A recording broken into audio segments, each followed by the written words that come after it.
Hare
Krishna.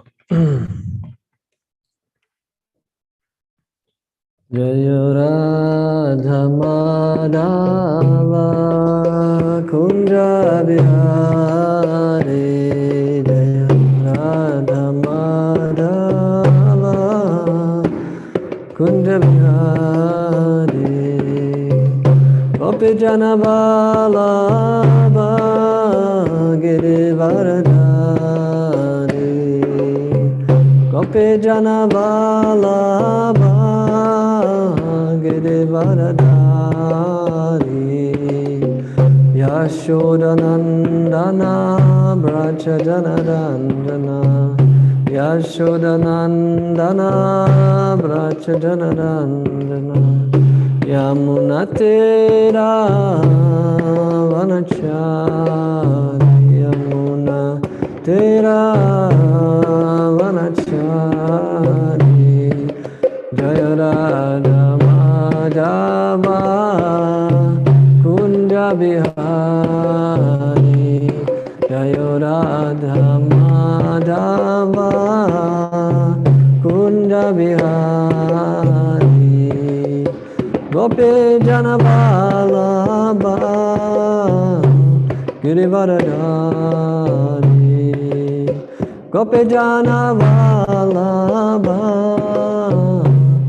Girivaradhari Yashodanandana Nacha Janarandana Yashodanandana Bracha Janarandana Yamunatera Vanachari Yamunatera Vanachari Jaya Radha Madhava Kunda Bihari Jaya Radha Madhava Kunda Bihari Gopi Jana Vallabha Girivaradhari Gopi Jana Vallabha Girivaradhari Yashodanandana Vraja Janarandana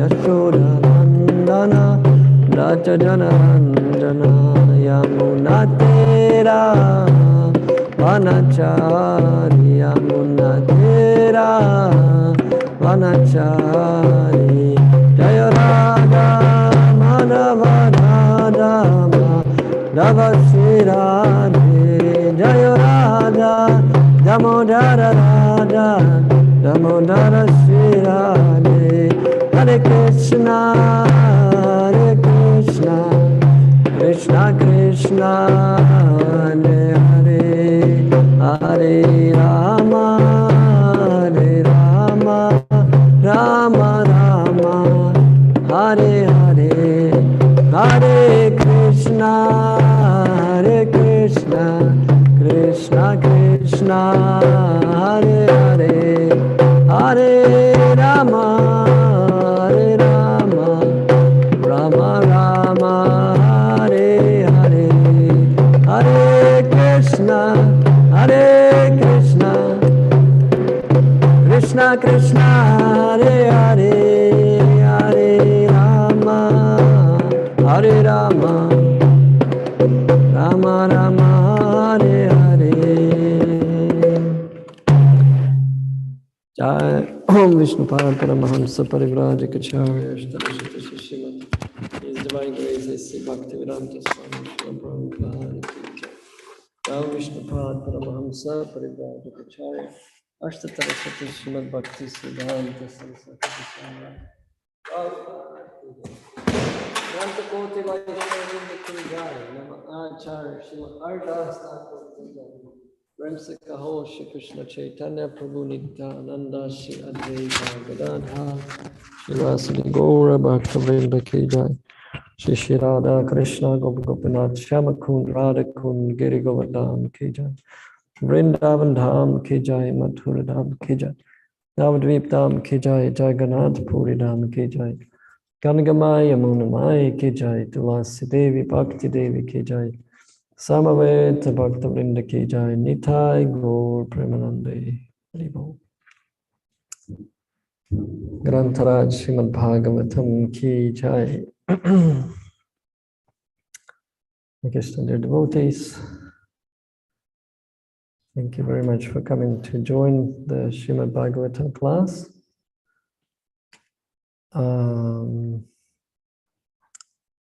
Let's see. How do I do it? Oh.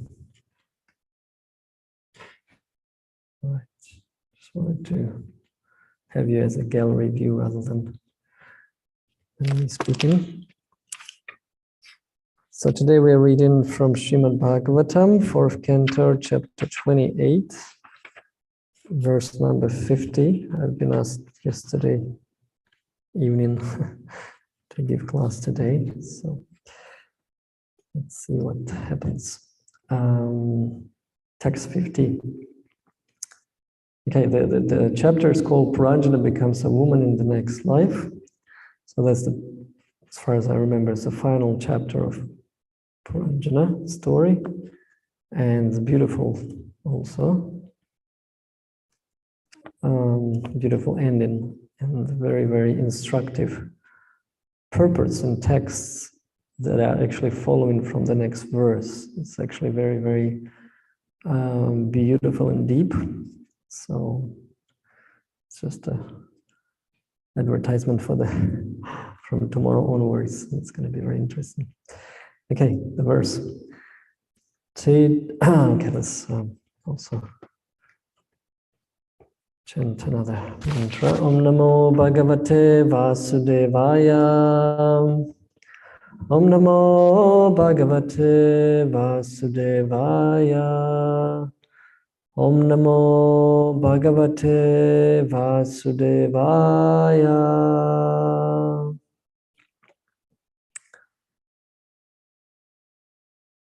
Chitim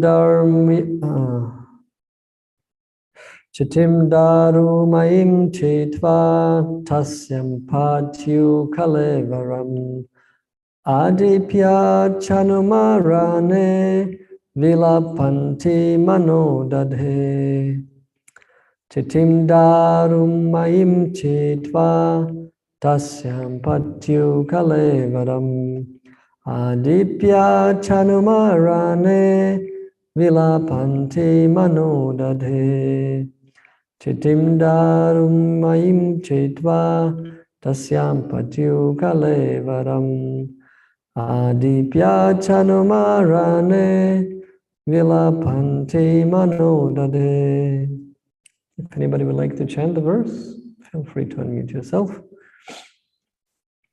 Chitim darumayim chitva tasyam patyu kalevaram adipya charumarane vilapanti manodadhe. Thank you very much, Tarak Prabhu. Anybody else?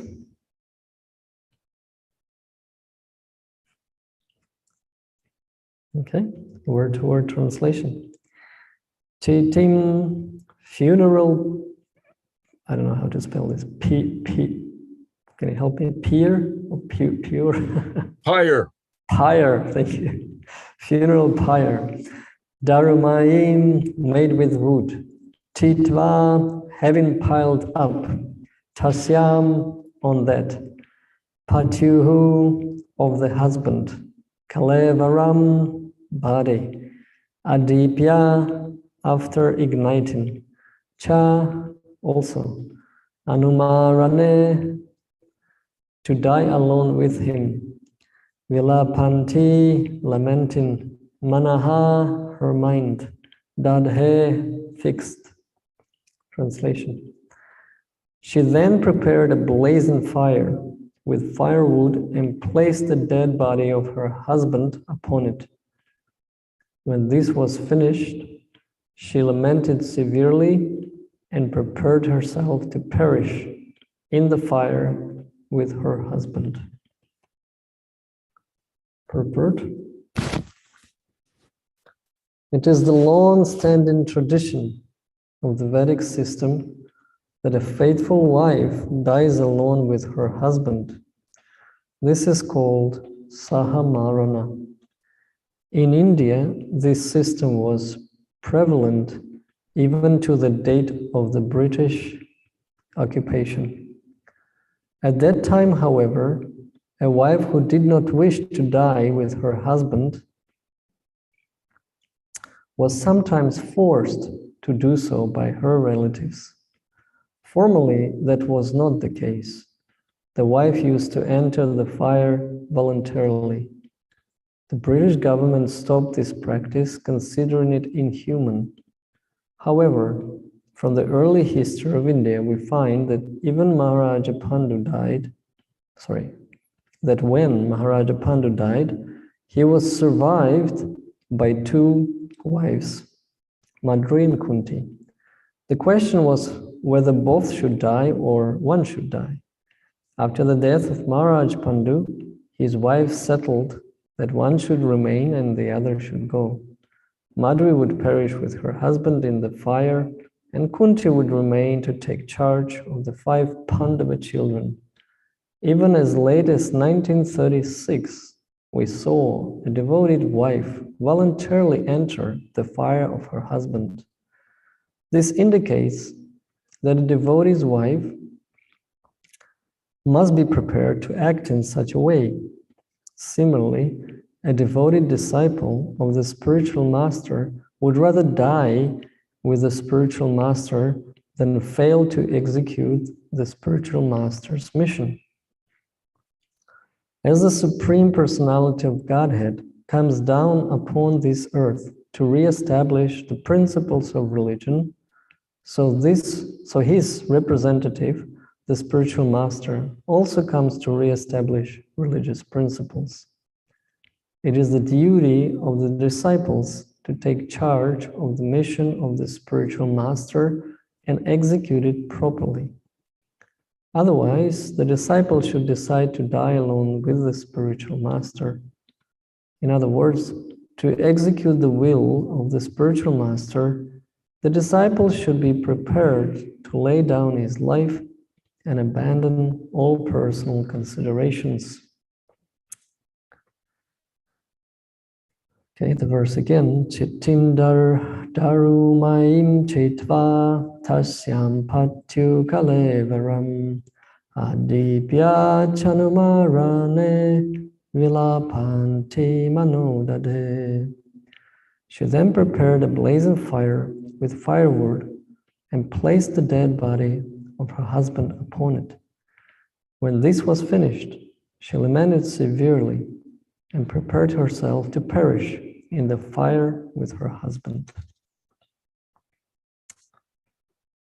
Om Jnana Timirandasya Gyananjana Shalakaya Chakshur Militam Yena Tasmai Shri Gurave Namaha Shri Chaitanya Manobhishtam Stapitam Yena Bhutale Svayarupa Kadamahyam Dadati Swapadantikam He Krishna Karuna Sindhu Dina Bandhu Jagatpate Gopesha Gopika Kanta Radha Kanta Namostute Tapta Kanchana Gaurange Radhe Vrindavaneshwari Rishabhanu Sutta Devi Pranamami Hari Priya Panchakalpa Tarubhyascha Kripa Sindhubhya Evacha Patitanam Pavanebhyo Vaishnavebhyo Namo Namaha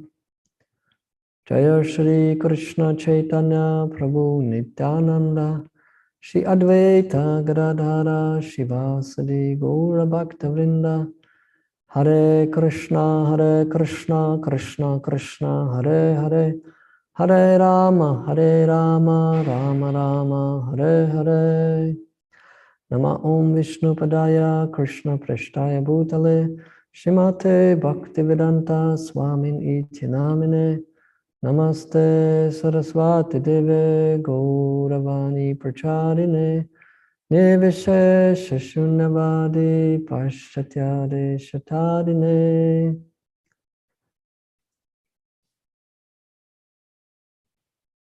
Before beginning this class, I would like to ask for blessings of our senior Vaishnavas who are today present in abundance here. Grace Urmila Devi, Tarka Prabhu, Rajalila, Jamil, please bless this fallen soul to speak Srimad Bhagavatam in a way to glorify the Srimad Bhagavatam and Supreme Personality of Godhead.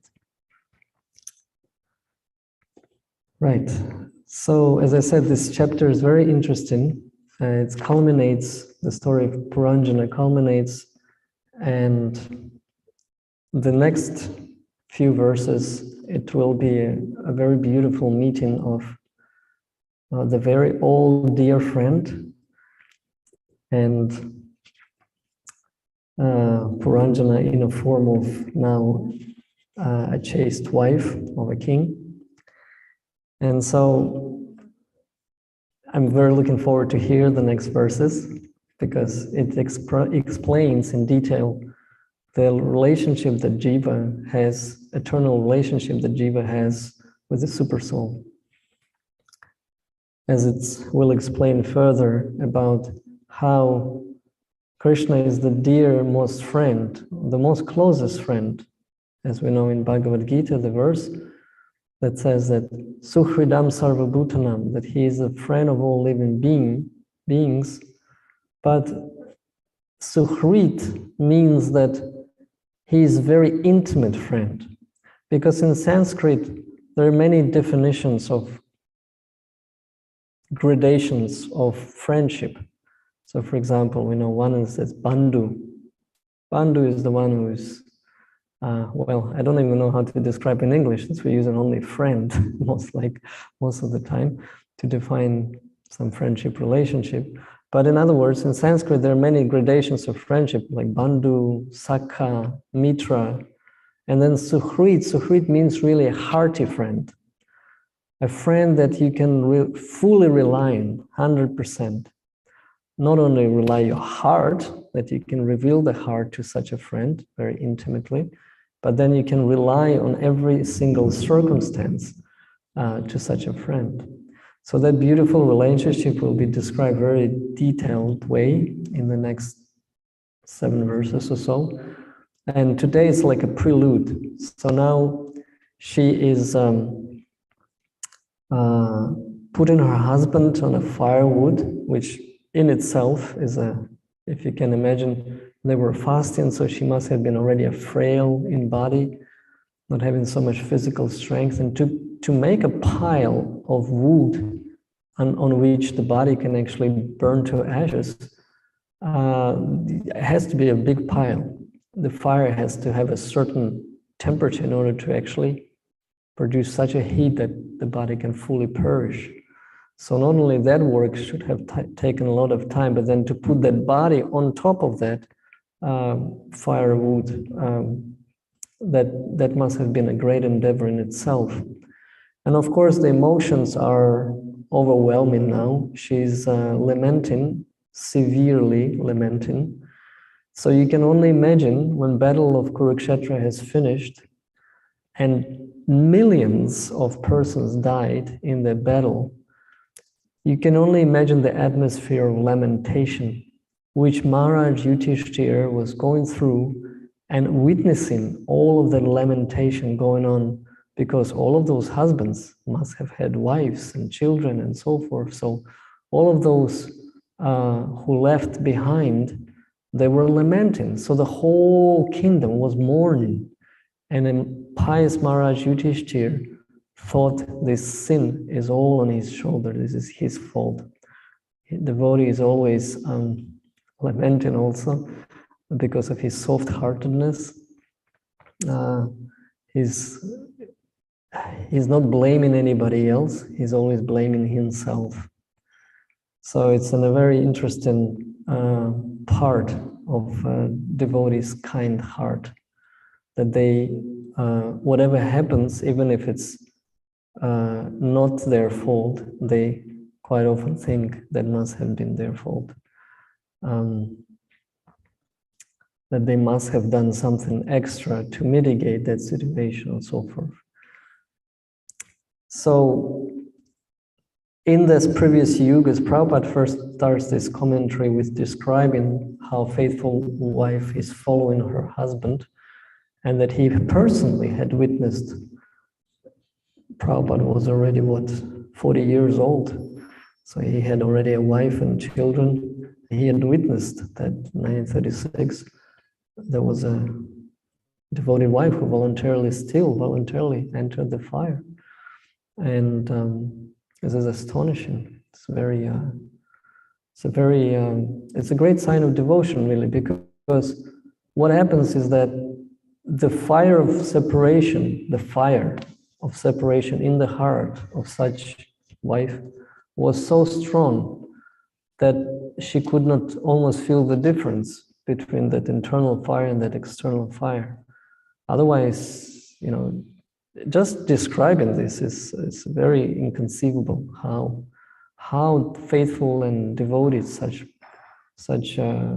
some families are, or some relationship between wife and husband. They describe it as one body, right? The wife is a better half of a body. So it's one body. And so the body cannot function in parts, so that the body was so united that it rather perished together. When Maharaj Yudhishthira witnessed the symptoms of Kali Yuga approaching, one of the symptoms when Krishna left the planet and Arjuna was, he came back, he knew, or he had the news already, and just before him coming back, Maharaj Yudhishthira already started to witness all those bad omens. There were so many bad omens, and the left part of the body started to shake, and there were the jackals and asses were singing their glories, and so many other omens. And one of them was that the arguments and confrontations, open conflicts, they all of a sudden appeared, even between the most closest persons, such as husband and wife. So within the families, the conflict started to arise, and Maharaj Yudhishthira realized must be Kali Yuga coming.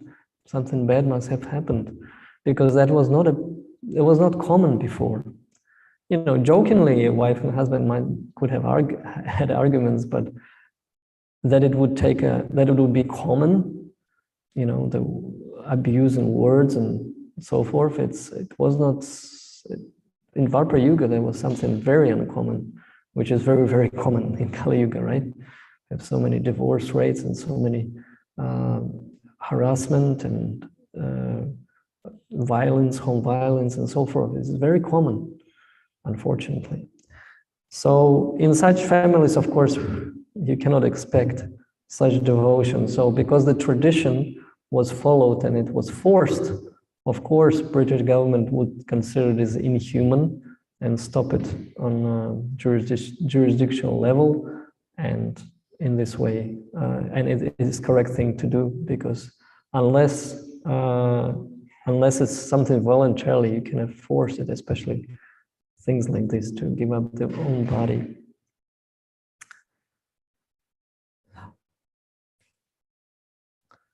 So of course, the story with Pandu is given here also, where two wives were deciding which one should go. because the other had to take care of very young children. So there was still the consideration that somebody has to take care of little children. They're innocent and dependent. And so Kunti was the one who remained and Mandri was the one who left. And then we go into the second part of the purport, which is very, very interesting for us as practicing devotees, because we have our relationship with our spiritual father or even spiritual mother, because we have Shiksha Gurus, Diksha Gurus, and soon maybe even Diksha Gurus in female bodies, which is very authentic and has a very deep history in the past also of Jahnavi and so many others, elevated Vaishnavis who were also, having this role as Diksha Guru. So in other case, Shiksha or Diksha Guru, we have those parental relationships, spiritual parental relationship as disciples towards our spiritual father or spiritual mother. And of course, wife of a guru is also considered as a spiritual mother. And so those relationship between disciple and spiritual parents is also very, very intimate. And so Prabhupada expands this analogy from the wife following her husband and because in previous yugas it was also so that a qualified husband was the one who was given instructions in spiritual realm also. We can see those examples in Srimad Bhagavatam. And it's described between Kardama Muni and Devahuti that the relationship was very, in one way, it was very in great awe and reverence. Vishrambhana and, what's the other word? Vishrambhana and maybe Gauravana. Thank you. My wife is screaming from the Gauravana and Vishrambhana. So it was full of intimacy. At the same time, there was awe and reverence. So it's very interesting, unique combination that is actually in the same way it's manifest and it should be manifest in between disciple and spiritual master relationship, in a way that we're never allowing ourselves to be kind of informal, like, hey Gurudev, how are you? We're not allowing these things to happen. We're always bowing down. We always should be in submissive state of mind. In fact, a little foolish in front of the spiritual master. And in this way, we can receive the spiritual knowledge, which will open up in our heart as Divya Jnana Hrida Prakashita. So this Bhagavad Gita truth says, Pariprashnayana Sevaya, Shudev Prabhu was quoting this verse yesterday, 434. This is the way that spiritual relationship manifests. The disciple is very humble, he's inquiring, he's serving. Serving also means menial service, whatever is required. Menial means whatever is required. Because for somebody, menial service may be, something that you generally don't consider menial service, but because it's not according to his nature and he's actually doing it, for him it's menial service. So menial service means any service that a spiritual master requires. And that will bring his attention, that will please him, and eventually, if that is the case, then we are the good candidates for actually attaining transcendental knowledge in our heart. So this is the prerequisite. So we're never informal with our spiritual master. At the same time, this connection is very intimate. It's also, in a way, a friendship relationship. As you know, our Acharya and founder Acharya, A.C. Bhaktivedanta Swami Srila Prabhupada, all his letters, when he finished the letters, he was saying, "Your ever well-wisher." Who can be ever well-wisher for us? Only Krishna and his genuine bona fide representative, such as Srila Prabhupada. Well-wisher means a very good friend. Only the best friend can wish you all, wish you all the best. This is a friendship. This is friend's attitude. So when disciple is maturing and he's starting to assist spiritual master in his mission, that relationship develops into this intimate friendship relationship also.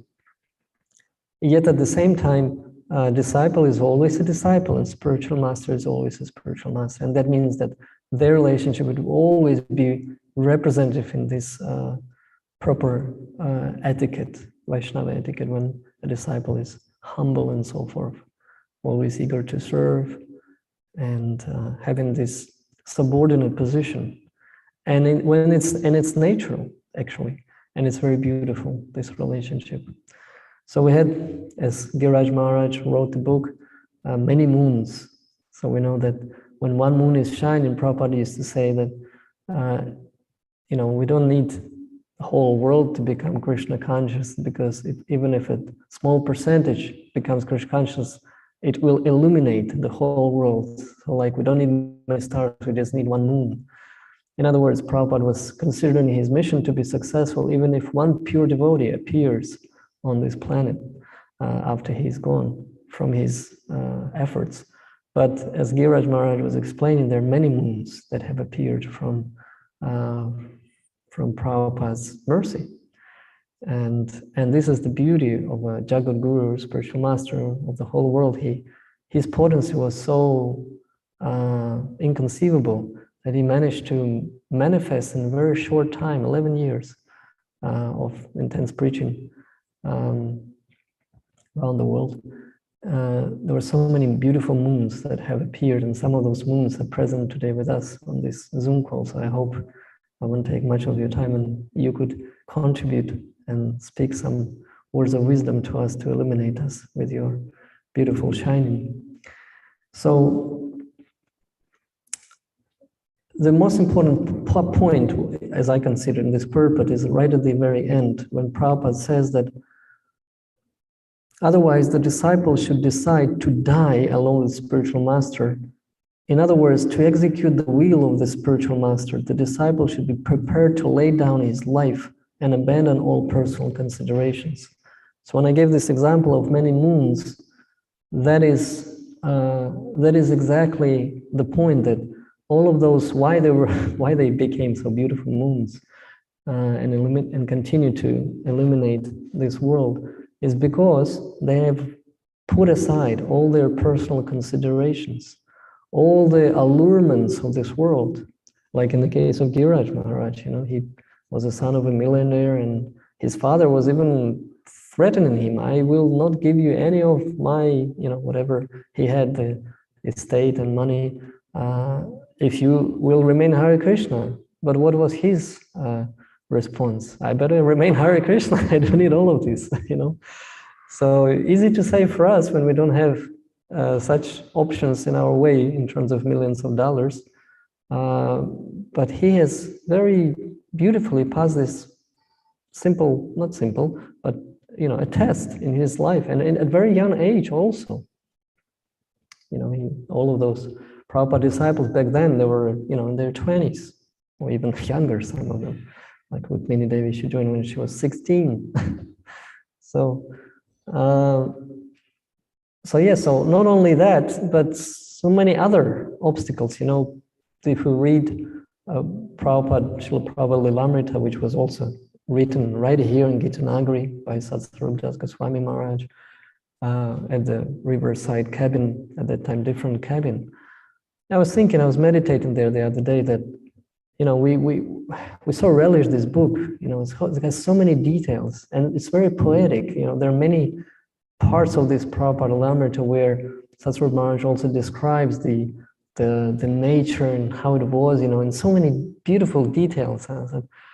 When I was reading the first time, I was like, how he had manifested this beautiful biography of Srila Prabhupada. And then when I was sitting there the other day chanting, very nice, very calm place, I was like, yes, this atmosphere of the holy Dham, we're surrounded by the 12 forests of Vrindavan. There's Yamuna River with Satsvarup Maharaj. At that time, was actually taking his bath in the river. There's actually even the stairs that are still left to go down to the river. They're not safe now to use, but it's still there. And there's Govardhan Hill, the cows, the deities, the beautiful deities, one of the most famous in ISKCON, all gathered here.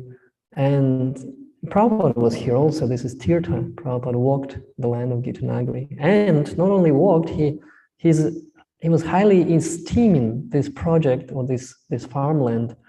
I'm still trying to contemplate on this, because why would Srila Prabhupada put so much emphasis on the farm, on this particular farm, when it was so new, you know? Prabhupada came here in 1976. 1977, he was already leaving the body, and he was saying, I would like to go to Gitanagara and show how to live off the land. And in his initiatory, the last initiatory that he had to travel around the world when his health was very fragile, he wanted to go to England, which was the headquarters of Europe. It was the first Radha Londoneshwara deities, the first Radha Krishna deities installed. That was his personal pride to finally conquer, you know, England after the British conquering India. You know, it was like a personal revenge, and it's beautiful spiritual revenge. So, and it was so well receptive, you know, everybody, you know, George Harrison, all of that, you know, Bhaktivedanta Manor. So after that, he wanted to go to New York, which was obviously, you know, where he started. So that was like where he has formed and established ISKCON as an organization. All the first beautiful disciples were coming there, Mukunda Maharaj and Brahmananda and Kir, you know, everybody, Jadurani, Yamuna Devi, everybody. There was a great pioneers that just started there. So, and then Gitanagari was a third on the list to visit, a brand new farm. You know, of course, there was beautiful, talented Paramananda Prabhu, and you know, the form that they found a nice land to, you know, fertile land to, you know, the grazing fields and to grow vegetables and so forth. But there was nothing here. There was only 3 buildings, and you know, a bunch of enthusiastic devotees already starting farming, of course, but you know, practically speaking, a brand new project. And then, of course, the next 2 was New Vrindavan, which was the first farm, and then Los Angeles, which was BBT headquarters, DT worship headquarters, Sankirtana headquarters, Spiritual Sky Incense was there, film production was there, everything was coming from LA. That was the Western headquarters as such. So if you take those 5 projects, you know, where was Gitanagari there?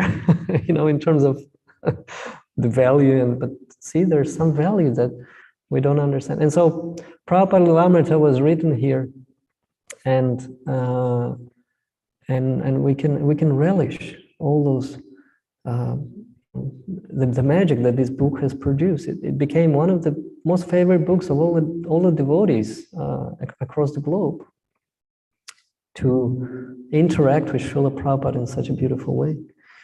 So I'm just trying to say that this relationship between spiritual master and disciple is very important, and the importance is that to continue the mission. And even, I was trying to say that all of those disciples were given up so many things in terms of their youth, careers.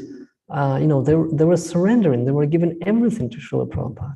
There were so many stories that devotees were just immediately going to, you know, like Burijan Prabhu and Jagatarini Mata. They just went to, you know, Hong Kong to preach. You know, they've never been to Hong Kong. They didn't speak Chinese. You know, it's just an amazing act of surrendering to Srila Prabhupada.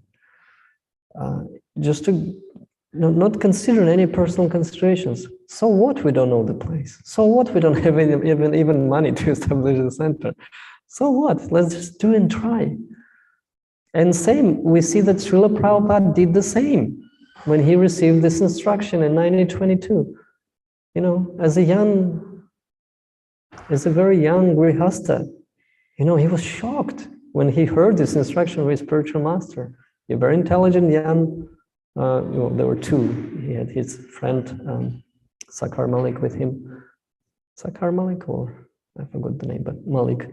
So said, "You're a very intelligent young man. You should, you know, make this knowledge available in English language. Preach this in English language to everybody." You know, and how are we supposed to do that? You know, we just came. He just came and immediately received this instruction in a number 1 Ultadanga Road in Calcutta. Yeah, just visited this place this March, and it's just amazing. It's so transcendental, so spiritual, so potent, and of course with His Holiness Radhanath Swami and others who have managed to reconstruct this place to make it so accessible in terms of like feeling it as it was. They preserved it and refurbished it in such a beautiful way. You can even feel how Prabhupada was walking up the stairs. When you walk those stairs, everything looks the same, but it's new. It's just amazing. Such wonderful gifts for us to preserve. So all of those disciples, they were surrendering their lives.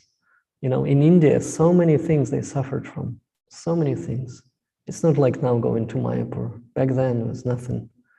Not only nothing, there were so many obstacles in terms of wild animals and snakes and scorpions and the government, it wasn't Narendra Modi. At that time, there were so many obstacles from government. They were thinking this is CIA agents, and they were not receptive at all. In fact, they were blaspheming sometimes, and there were other gangs that were very dangerous. Anyway, I would like to stop here and give the opportunity for our senior Vaishnavas to speak. They can tell us, we speak in theory right now, but they can tell us what they were going through and how they were serving spiritual master, and how this is very important to continue the mission of the spiritual master, and how this gives the actual bliss and joy despite the obstacles and circumstances. The fact that this is continuing as it is and expanding, this is the biggest joy that those devotees are experiencing in their hearts. Thank you very much, dear devotees. So if you have any, I'm asking our seniors first to please shed some light and wisdom.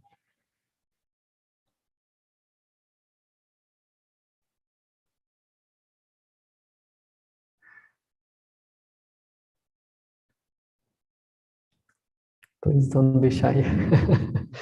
Urmila Devi, would you like to say something to us in this regards?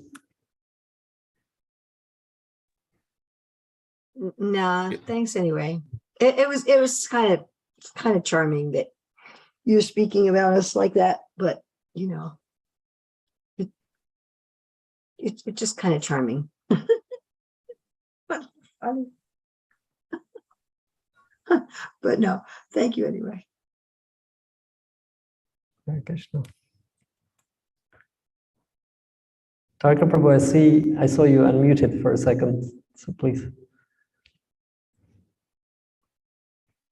Hare Krishna. I want to fill, I guess, the dead air, keep the katha flowing. So,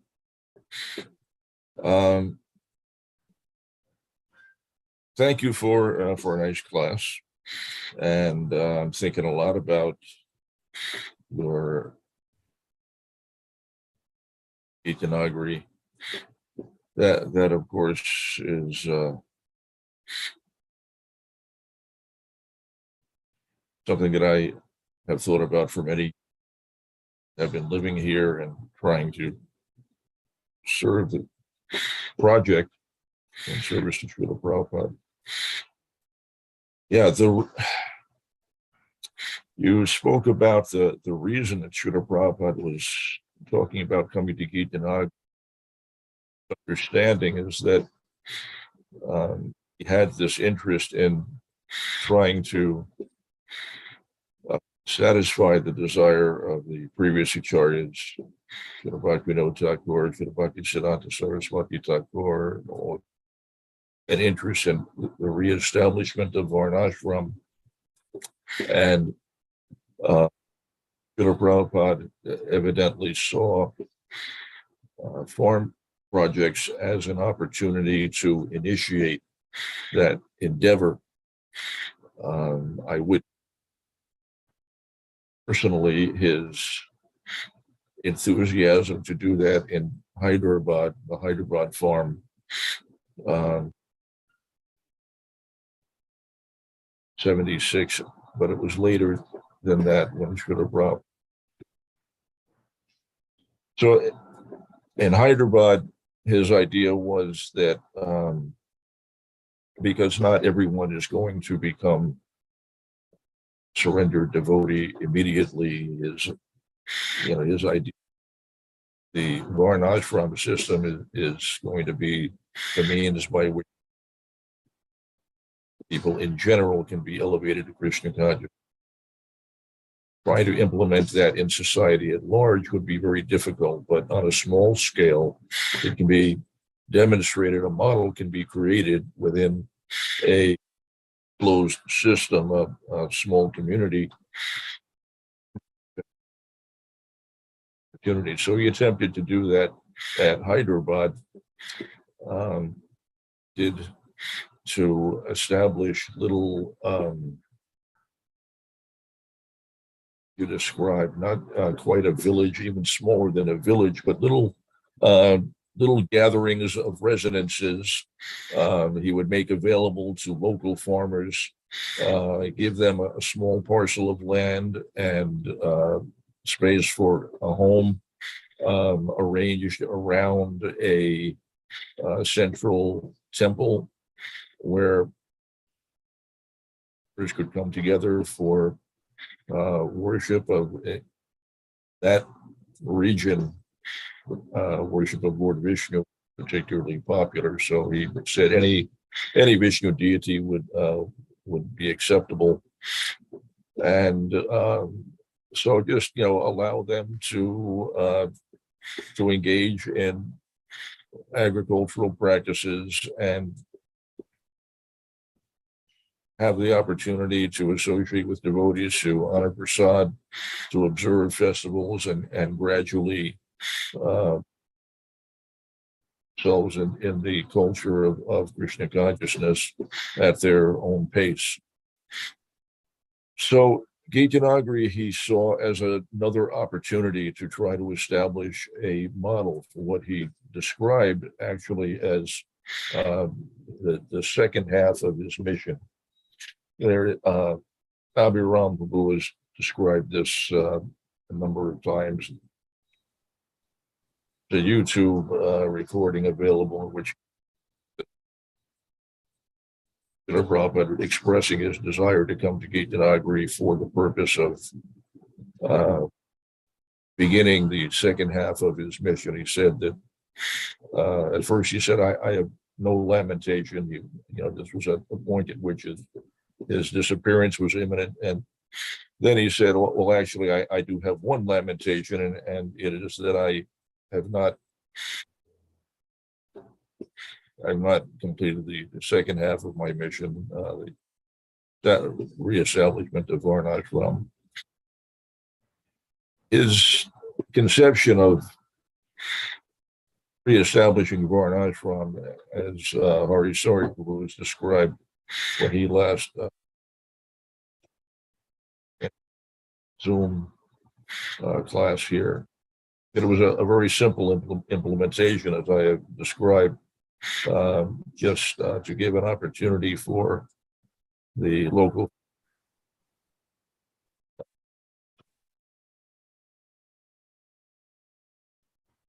live in a Krishna conscious setting, removed from society at large, but an opportunity to practice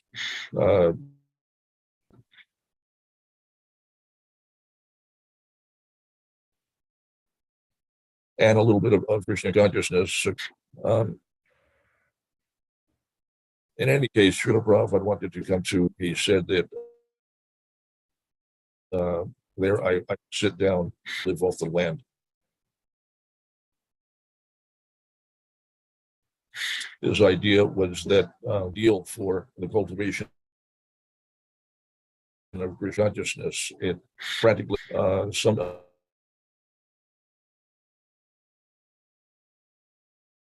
element of Krishna consciousness immediately, because upon God, at least that cannot be successful without rain, for example. So there are elements that are out of your control. You have to depend upon God for your success, for your livelihood. But now I have lost track of what I was saying. Oh, Hare Krishna. So his idea was that Krishna consciousness, by learning to depend upon Krishna, by depending upon the land and the cows. He gave an address at Gitanagari when he visited in 1976. 18th of 1976. In the evening after touring the farm, he gave a brief address and about a number of things, but one interesting thing he explained is that the lifestyle that was demonstrated by Krishna himself in Vrindavan, simple agrarian lifestyle, village life, depending upon the land and the cows, to follow that example of Krishna is itself Krishna consciousness. So we have a lot of different conceptions of what constitutes Krishna consciousness and how to develop that. But here Srila Prabhupada was actually suggesting that just to adopt the Vrindavan lifestyle, the simplicity, and depending upon the land and the cows in that way, living precisely as Krishna did in that simple fashion, within a village setting, agrarian setting. He described that as being Krishna consciousness. And so, that was what he was trying to establish, that a simple village, self-sufficient, without outside influence, because there would be no necessity to be beholden to others, because all necessities provided within that village, or at least within a short distance. We would talk about a 10-mile radius, and all your necessities should come from within a 10-mile radius. Trade of whatever surplus there may be from your what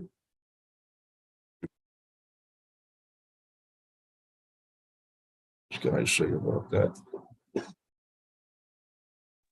And of course, he wasn't able to get here due to his health, but that was his objective. And the reason that he chose Gitanagari of all places, and there were other farm projects which might have served that function.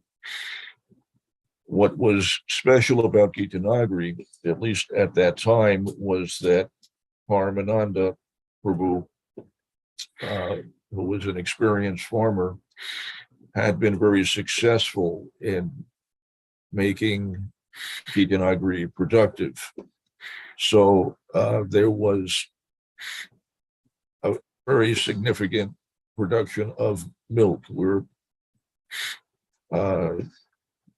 sending 400 gallons of milk a week to New York. Grains, in particular, very important. Staples, vegetables are relatively easy, simple things, but to produce grains is very important. And so that was going on. Wheat, barley, oats were all being produced in significant quantities and being measured in tons, 10 tons of this and that. Vegetables or potatoes, 10 tons of this, 15 tons of that. So it was successful in terms of its production. And so Srila Prabhupada commented that at Gitanagari they have solved the economic problem. Felt that when the most fundamental requirement of nutrition, supplying food, when that problem is solved, other problems become relatively insignificant. That really, if you can produce your own food, it means also if you have the capacity to grow your own food, you also have the ability to grow fibers for cloth. You can.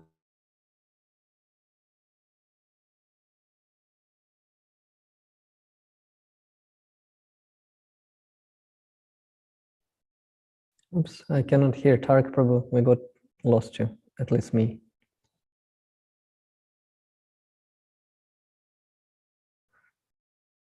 Hare Krishna. Am I heard? Or maybe I'm not heard. I don't know.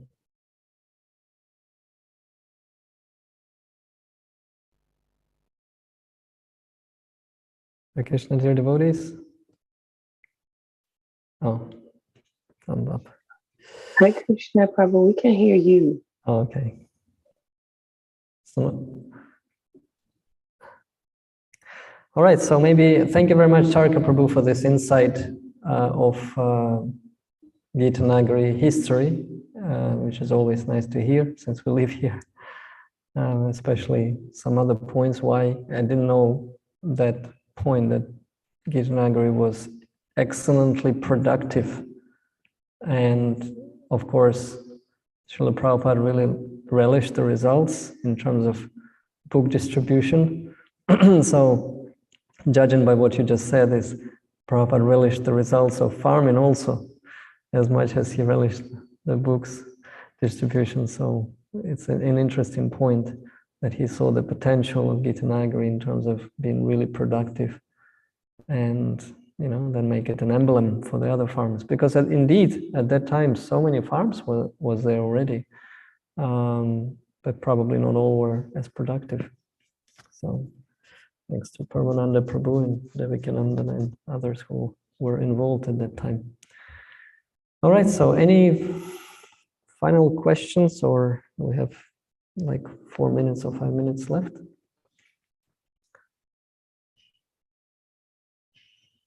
Comments or questions?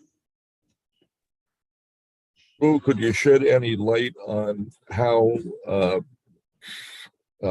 Adri and Kunti came to the determination as to who was going to remain alive with the children and who was going to die with Bandhu? What was the decision-making process there? I think it was described in Mahabharata, but I didn't read Mahabharata. I heard something a long time ago about that, but I can't remember, Taraka Prabhu. It was the decision based on one is younger wife, one is older wife. Then Madhuri was anyway. I don't exactly remember, but maybe somebody else can if they remember. Madhuri said that she wouldn't be able to treat all the children equally. Oh, there you go. And she also said that because Pandu had died because of attraction to her, she felt responsible. But it was those two things. And she said Kunti could treat all 5 children equally. Thank you. Yes, I remember that one, that she felt guilty that it was because of her. Hare Krishna. All right. So, Garanta. Haribol Prabhu. Srimad Bhagavatam ki jai, Srila Prabhupada ki jai. Venu Prabhu, can you hear Oh, me? yes. Venu? Yes, Venu. Hare Krishna, Haribol, this is Rajalila. I want to thank you for your courage to speak on this verse. It's a kind of power-packed verse. So many ways we can take so many things. However, I just wanted to thank Urmila Prabhu for coming to Gita Nagari. It's just so wonderful to know that she's here. I haven't seen her yet, and I know I'm going to be seeing her soon.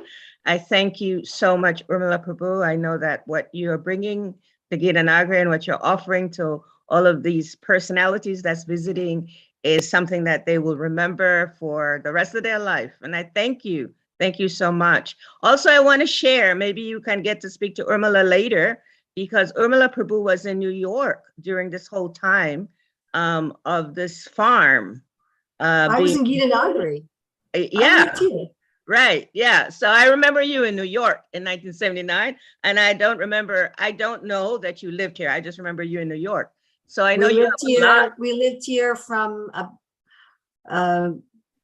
late summer 76 until late summer 77. Beautiful. So devotees, please try to hear from her because she has a lot to share. She knows personally, like how this farm even started to be developed. Yeah, well, we first visited the farm right after it was purchased in 1975, when it was just Paramananda, Satyabhama, and Devakinandan living in what became Satsuk Maharaj's cabin, and the owners were still living in the rest of the farm. So we visited at that time. But yeah, anyway, it looks so different now. I hardly recognize it.